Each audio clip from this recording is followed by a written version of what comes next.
आज आपण बनवूया रेस्टॉरंट स्टाईल पनीर लच्छेदार।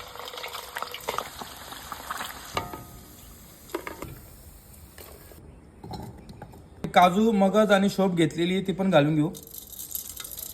बारीक फाईन पेस्ट तयार करून घेऊ। इथे मी काही खडे मसाले घेतले ते घालून घेऊ।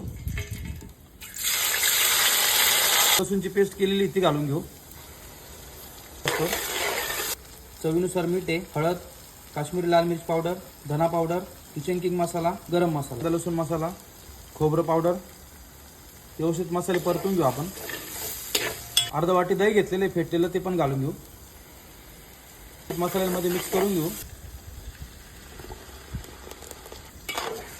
व्यवस्थित घेऊ आपण।